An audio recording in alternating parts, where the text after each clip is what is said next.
This is our 1984 Mustang GT350. We picked up this car back in September, and I've kind of wanted to do a little review on it, and just hadn't really gotten around to it, but I'm going to go through it today. And there's just not a lot of information on these, and a lot of people have hit me at car shows and just want to know what was going on. So anyway, as everybody knows, the Mustang came out in April of '64. So right around the time of early '84, Ford decided they needed to do a 20th anniversary edition. And this is what they came up with. They made 5,261 cars.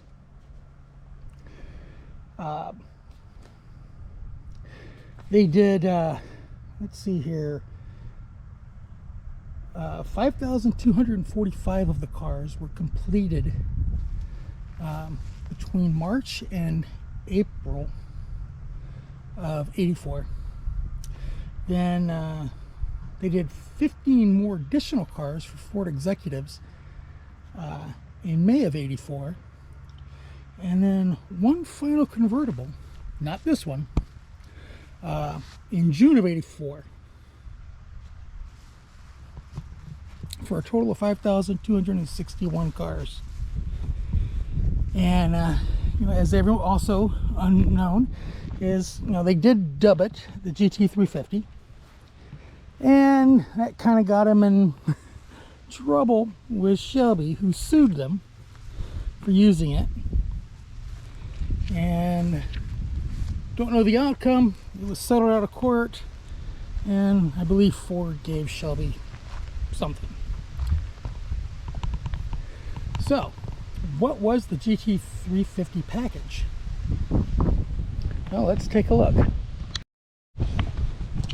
So, we'll start at the front. Part of the GT350 package was they all came in Oxford white, which was not the standard white color for the '84 Mustangs.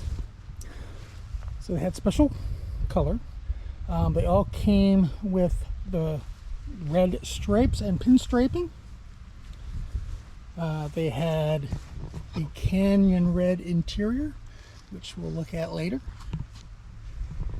And they had, as you can see, the narrow SVO-like striping.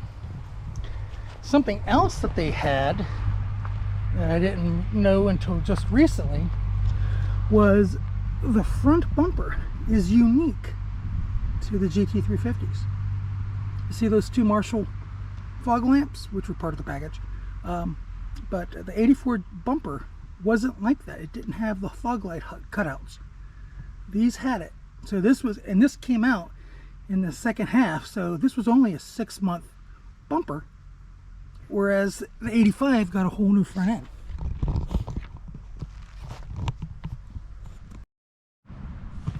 So some other things that the car came with. You could get it in hatchback or convertible. With the hatchback, you get a sunroof or T-tops.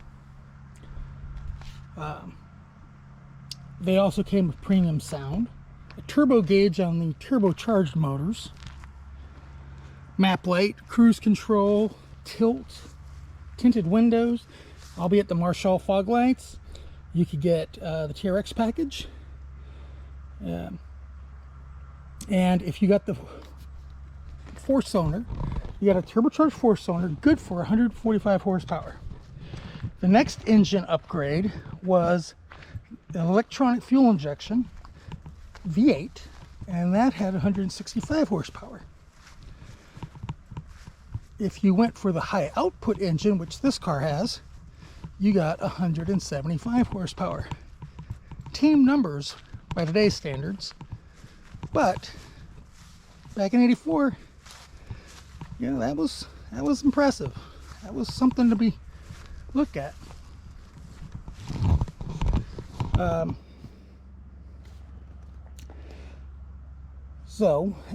2.3 liter turbo with manual transmission, there were 466 of those cars made.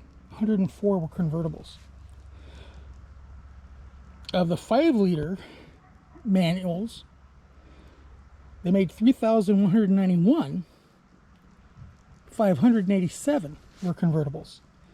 And the automatics, they made 1,603, of which 669 cars were made. And out of that entire original run of 5,261, 245 cars were sent to Canada. 62 of those were convertibles. Again, this is not one of those cars.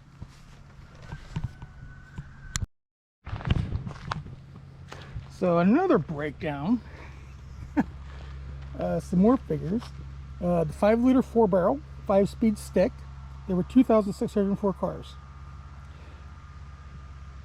587 of those were convertibles. There were 934 automatics, and 670 of those were convertibles. Of the Turbo 4, there were 362 cars, and 104 of those were convertibles. And it's a great little car. So let's look at this car. So, more numbers. 141,480 Mustangs built in '84. 17,600 convertibles. 6,256 were GTs. Of that number, 1,351 were GT350s. Out of that number, 1,257 had this 175 horsepower high output engine. 587 were 5 speeds. 383 of those had cruise. 359 of those had power windows. 322 had the front license plate, which this car doesn't have, but it came with it. I'm actually looking for that. And out of that number, 311 had the 308 traction lock rear end. 307 of those had the tilt wheel. 302 of those had the TRX package. And out of that, 298 had AC. This is one of those 298 cars. So the TRX package. The most identifiable thing were these wheels. Originally, the TRX wheel was a metric wheel. I don't exactly have the facts on it, but it was a metric wheel. And currently, if you have those wheels and you go looking for a tire, Michelin was the original manufacturer, and I think they're still the only one making it. And you're looking at around 500 bucks a tire. What I've got on this car, because when I got her, the original wheels were long gone, but I got these at LMR, and they're 16-inch wheels, whereas the original TRX wheels were about a 15.9. So these are 16 inches, and they have 225/55 R16 tires on them. Yeah. But you also got, with that, you got 4-link rear suspension, coil springs, and gas shocks. And I mean,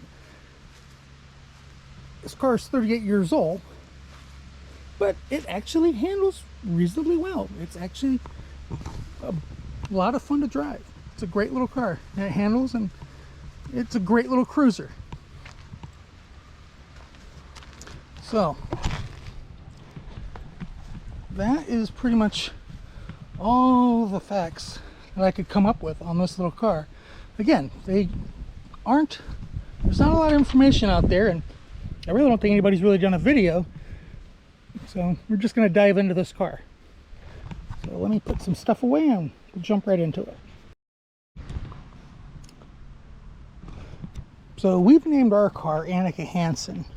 She's my 7th Mustang, And we name all of our cars, so we just figured we'd name her 7 after 7.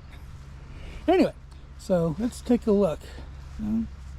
This is pretty much how the car looked when we got it. We did, like I said, put the wheels and tires on it, and we did put a brand new top on her. But other than that, this is how she looked.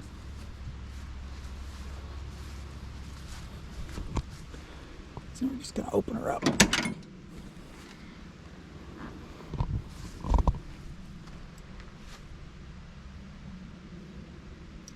Notice she's got power windows. And what's really odd is you'd think with their second most car, it would have power locks, but generally that button is here and there is nothing. Now these cars did come with the cloth canyon interior, but this one is vinyl. You got the halo headrests, which don't work. Yeah, you break your neck trying to use them, but they look so absolutely cool. And here's our interior. Surprisingly, you could actually put somebody back there and they wouldn't hate you. There's actually a little bit of room.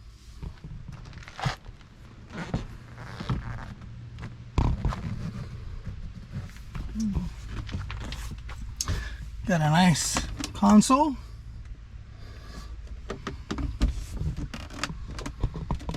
Five-speed, ashtray, Ford infotainment, original concept. We do have an aftermarket radio.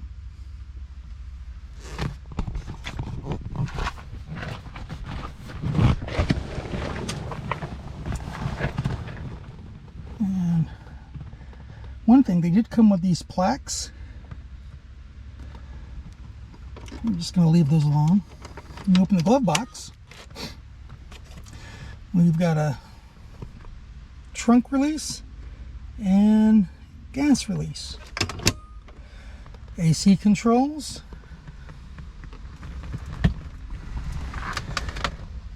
steering wheel, thin by today's standards, but pretty good. Here's our tilt right there. And there's our hood. Go ahead and pop that. Alright, under the hood. As I said before, this is our 5-liter high output 4-barrel carb engine with 175 horsepower. And if I remember correctly, you can see everything looks pretty original in here. I don't think this has ever really been tinkered with.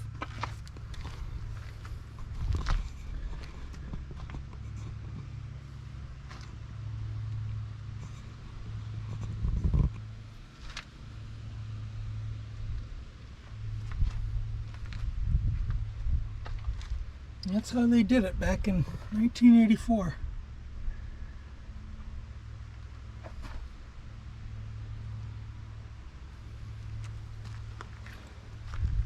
Here's our belt. This car had the underhood light, but yeah, she's very original.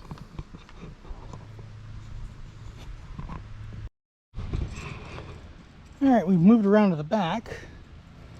We're going to go take a peek and see our trunk.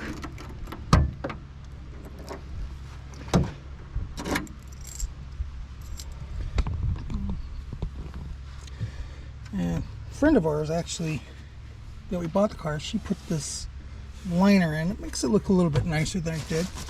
This is the tonneau cover. And, little cleaning supplies, but yeah, not a big trunk, not a little trunk, but adequate. And again, got a little light back here, so it's kind of nice. It's just a great little car.